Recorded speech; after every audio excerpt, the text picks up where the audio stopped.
আসসালামু আলাইকুম ওয়া রাহমাতুল্লাহ। বন্ধুরা, আশা করি আপনারা সকলেই মহান আল্লাহ তাআলার অশেষ মেহেরবানি ও দয়ায় ভালো আছেন। আজ আমরা এই ভিডিওতে তাওবার খুবই গুরুত্বপূর্ণ একটি দোয়া ও আমল নিয়ে আলোচনা করতে চলেছি। ক্ষমা প্রার্থনার শ্রেষ্ঠ পদ্ধতি ও পথ হচ্ছে সাইয়্যিদুল ইস্তিগফার। যদি সাইয়্যিদুল ইস্তিগফারকে ঔষধের কাতারে কল্পনা করা হয়, তাহলে এটা হবে অ্যান্টিবায়োটিক ঔষধ। অ্যান্টিবায়োটিক ঔষধ শুধু একটা রোগ সারায় না, বরং শরীরের সব ব্যাকটেরিয়ার প্রতিষেধক হিসেবে কাজ করে। সাইয়্যিদুল ইস্তিগফারও তেমনই।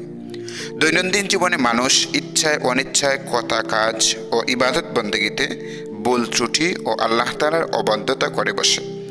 এরপর আবার অনুতপ্ত হয়, আল্লাহর দরবারে তাওবা করে পাপ থেকে ফিরে আসার চেষ্টা করে। বান্দা হিসেবে আল্লাহ তাআলার কাছে ক্ষমা প্রার্থনা ছাড়া কোনো উপায় নেই মানুষের। তাই তো আল্লাহ তাআলার কাছে বেশি বেশি ক্ষমা চাইতে হবে এবং তাওবা করতে হবে। এতে দুনিয়ার কল্যাণ ও পরকালের সফলতা লাভ হবে। রাসূলুল্লাহ সাল্লাল্লাহু আলাইহি ওয়াসাল্লাম আল্লাহ তাআলার কাছে ক্ষমা চাওয়ার যতগুলো পদ্ধতি বর্ণনা করেছেন, তার মধ্যে শ্রেষ্ঠ পদ্ধতি হলো সাইয়্যিদুল ইস্তিগফার পাঠ করা। সাইয়্যিদুল ইস্তিগফার হলো তাওবা করার ও ক্ষমা লাভের শ্রেষ্ঠ দোয়া। সহিহ বুখারীর ৬৩০৬ নং হাদিসের মধ্যে তাওবার ফজিলত সম্পর্কে সুন্দর একটি বর্ণনা রয়েছে।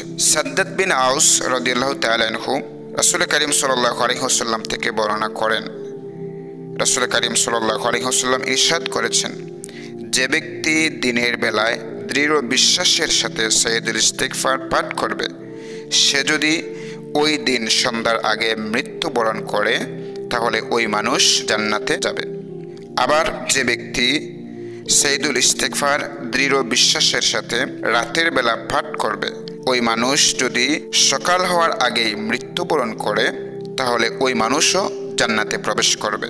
অন্য এক হাদিসে রাসূলুল্লাহ সাল্লাল্লাহু আলাইহি ওয়াসাল্লাম ইরশাদ করেন, যে ব্যক্তি নিয়মিত ইস্তিগফার পাঠ করবে, আল্লাহ তাআলা তাকে 3টি বিশেষ পুরস্কার দান করবেন। 1. সর্বপ্রকার বিপদ আপদ হতে মুক্ত করবেন। 2. সব রকমের দুশ্চিন্তা হতে রক্ষা করবেন। 3. তার জন্য এমন স্থান হতে রিজিকের ব্যবস্থা করবেন যা সে কল্পনাও করতে পারবে না। আবু দাউদ 1518।